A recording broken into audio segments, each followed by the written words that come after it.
प्रस्तुत वीडियो में UP board कक्षा 11 विषय हिंदी काव्य का द्वितीय पाठ नागमती वियोग वर्णन का 11वां पद्य आरंभ कर रहे हैं।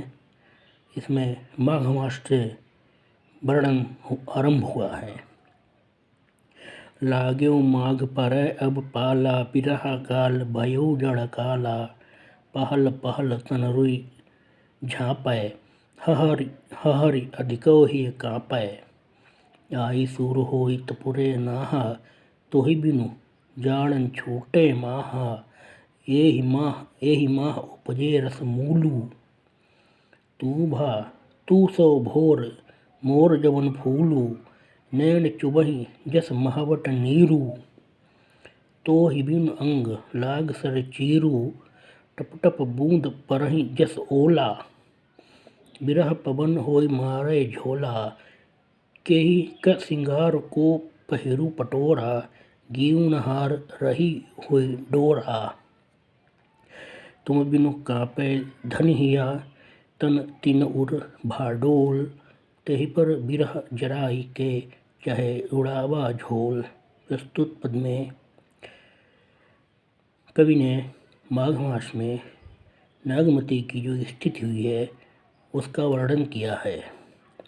नागमती ने राणा रत्नसेन को संबोधित करते हुए कहा है, लाग्यो माघ परय अब पाला। अब माघ मास आरंभ हो गया है और पाला पड़ने लगा है। बिरह काल भयो जड़ काला, और यह घनघोर जाड़े में बिरह काल मेरे लिए अधिक कष्टकारी हो गया है। पहल पहल तन रुई झाँपय। नागमती प्रतिक्षण रुई से शरीर को ढकती है, अर्थात रुई के कपड़े पहनती है। फिर भी हारि हारि अधिको ही काँपे, उसका हृदय बार बार अधिक काँपता है।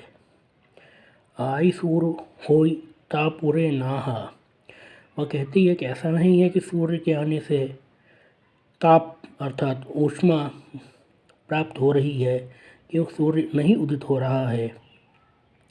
तोहि बिनु जाड़न छूटे माहा, वह राणा रत्नसेन से कहती है कि आपके बिना मेरा जाड़ा नहीं छूट रहा है।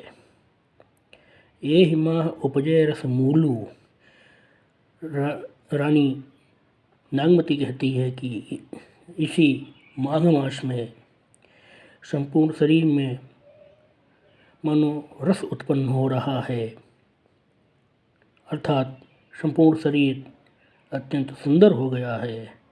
तू सो भोर मोर जवन फूलो, और वह कहती है कि मेरा यौवन पुष्प के समान विकसित हो गया है और तुम मेरे लिए भ्रमर के समान हो।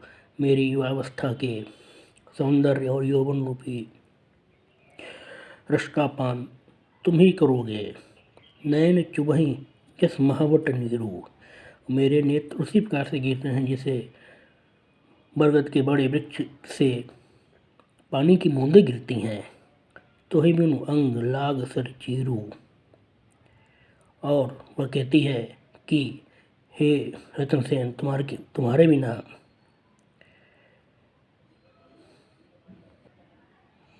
नागमती कहती है कि तोहि बिन